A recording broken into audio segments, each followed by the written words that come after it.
ሰባተኛውን ጠቅላላ ምርጫ ያው ለረጅም ጊዜ ሲዘጋጅ ቆይቶ ዛሬ የድምጽ መስጫ እየተከናወነ ይገኛል በመላው ሀገሪቱ። በዚህ መሰረት እንግዲህ እስካሁን ከጠዋት ጀምሮ ስንሰራው የነበረው ዝግጅት ባሻገር ከዚህ በፊት በተለያዩ አጋጣሚዎች ከናንተ ጋራ እየተገናኘን ስንወያይ እንደቆየን ቦርዱ በተለያየ መንገድ ስራዎችን ነበረው ዝግጅት ባሻገር ከዚህ በፊት በተለያዩ አጋጣሚዎች ከናንተ ጋራ እየተገናኘን ስንወያይ እንደቆየን ቦርዱ በተለያየ መንገድ ስራዎችን ሲያከናውን ቆይቷል። የእጩዎች ምዝገባ፣ የመራጮች ምዝገባ፣ የሲቪል ማህበረሰብ ድርጅቶች በመታዘብ ስራ ላይ የተሰማሩ፣ በመራጮች ትምህርት ላይ የሚያስተምሩ የተሰማሩ ለነሱ ሰርቲፊኬት ሰጥቷል። ለጋዜጠኞች ተንቀሳቅሰው መረጃ ዜና የሚዘግቡበትንም ባጅ ሰጥቷል። ይሄንን ቅድመ ዝግጅት ሲያደርግ ቆይቷል። ያው ለስራው ደግሞ አስፈላጊው የሆኑትን መራጮች ከምዝገባ ጀምሮ መራጮችን ከመመዝገብ የድምጽ አሰጣጡን ሂደት ስራ ከመስራት አንፃር ከ350 ሺህ በላይ የሆኑ የምርጫ አስፈጻሚዎችን አሰማርቷል። ይሄንንና የመሳሰሉትን ስራ ሲሰራ ቆይቶ የተመዘገቡት የፖለቲካ ፓርቲዎችና የግል እጩዎች በተደረገ የእጣ ወጣጥ በድምጽ መስጫ ወረቀት ላይ አደራደራቸው ከተወሰነ በኋላ ያው ይሄንን የድምጽ መስጫ ወረቀት ከሀገር ውጭ ተወስዶ የህትመት ስራው ተሰርቶ የህትመት ስራው ተጠናቆ ወደ ሀገር ውስጥ ገብቶ ያም ደግሞ የማሸግ እና የቁሳቁሶችን በተለያዩ የሀገሪቱ ክፍል የማስድረስ ስራን ሲሰራ ቆይቶ ያው ለዛሬ ድምጽ የመስጫ ቀን ደርሰናል ማለት ነው። እንግዲህ እስካሁን ካሉን መረጃዎች የተለያዩ ስራዎች ተሰርተዋል። እነሱን ባጭሩ ለማቅረብ ሞክራለሁ። እንደሚታወቀው ድምጽ የሚሰጣባቸው ምርጫ ጣቢያዎች ከጠዋቱ 12 ሰዓት ጀምረው እንዲከፈቱ ነው ህጉም የሚለው፣ ቦርዱም ይሄንን አስተላልፏል። ስለዚህ ካሉን ምርጫ ጣቢያዎች በጠዋት በሰዓቱ በ12 ሰዓት የተከፈቱት ወደ 50188 ጣቢያዎች በሰዓቱ ተከፍተዋል። በሰዓቱ ያልተከፈቱም ምርጫ ጣቢያዎች አሉ። እነሱ ወደ 695 የሚሆኑ ምርጫ ጣቢያዎች ከ12 ሰዓት በኋላ ወደ 12 ሰዓት ተኩል 1 ሰዓት እንደዚህ የተከፈቱ አሉ። በጸጥታ ምክንያት ያልተከፈቱ ወደ 143 የሚሆኑ ምርጫ ጣቢያዎች አሉን። እንግዲህ የቁሳቁስን ስርጭት በተመለከተ ቀደም ብዬ እንደገለጽኩት ይሄ የድምጽ መስጫ ቁሳቁሶች ከውጭ ሀገር ከመጡ ጊዜ ጀምሮ ያው በተለያዩ መጋዘኖች ተቀምጠው በዛም ደግሞ የማደራጀት ስራ ተሰርቶ ታሽገው ወደ ምርጫ ክልል ከምርጫ ክልል ወደ ምርጫ ጣቢያ ተጓጉዘው በሁሉም ቦታ ላይ በትናንትናው ዕለት እስከ ምሽቱ 12 ሰዓት አካባቢ ድረስ ተጠናቀው በየምርጫ ጣቢያዎቹ ሁሉም ቁሳቁሶች እንዲደርሱ ተደርገዋል።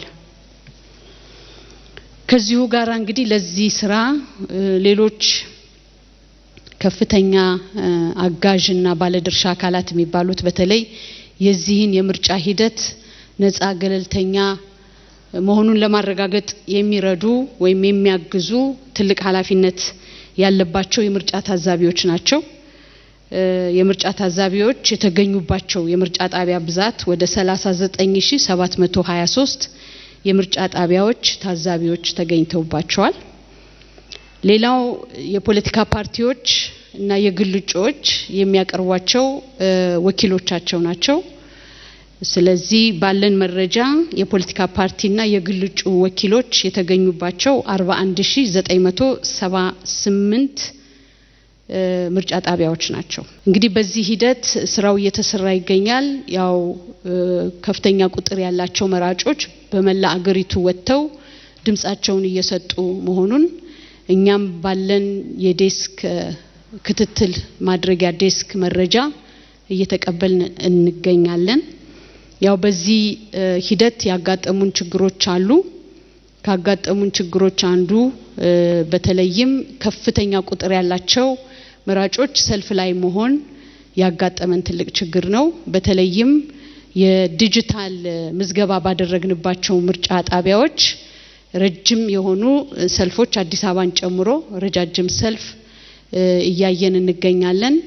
እንግዲህ ይሄ የሆነበት ትልቁ ምክንያት እንደምታውቁት በዲጂታል የሚመዘገቡ ሰዎች ወይ ራሳቸውን በራሳቸው በሞባይል አፕ ወይም በዌብ ቤዝድ ራሳቸውን መዝግበዋል።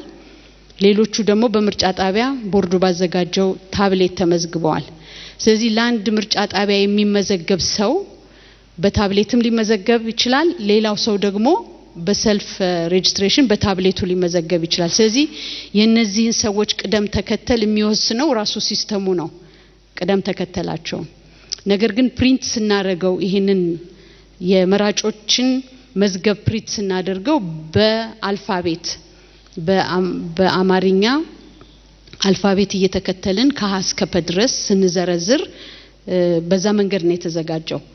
ነገር ግን እንደ ማኑዋሉ ምዝገባ እያንዳንዱ መዝገብ አስቀድሞ የተሰጠው የገጽ ቁጥር የለውም በሲስተም ስንመዘግብ። ምክንያቱም ሲስተሙ ተራ ቁጥር ይሰጣል። ፕሪንት ሲደረግ እኛ ፕሪንት ባደረግንበት ጊዜ በዛ ጊዜ መራጮች ወዲያውኑ ሲመዘገቡ ካርድ ስለሚወስዱ ካርዳቸው ላይ ያሉበትን ገጽ መጻፍ አንችልም። በማኑዋል ከሆነ ግን ማኑዋል መዝገቡ ላይ ቁጥር ስላለው የገጽ ቁጥር ስላለው አንድ ተመዝጋቢ ሲመጣ በገጽ ቁጥር 17 ተመዝግበሃል ይላል ካርዱ። ለዲጂታሉ ግን እንደገለጽኩት ሲስተሙ ከመዘገበ በኋላ ካርድ ሲሰጣቸው ገጽ ቁጥር ስለማይኖረው ፕሪንት ሲደረግ የገጽ ቁጥሩን ማግኘት አይችሉም ተመዝጋቢዎች ማለት ነው። ስለዚህ አሁን ይሄንን ችግር አይተን ከስር መስመር ላይ ሰልፍ ላይ ያሉትን ሰዎች የተመዝጋቢዎችን ዳታ ይዘን እያጠሩ ስንተኛው ገጽ ላይ እንደሆኑ በካርዳቸው ጀርባ ላይ እየጻፉ የሚሰጡ ለማስተናገድ በፈጣን እንቅስቃሴ መሄድ የሚቻልበትን መንገድ እያመቻቸን ነው።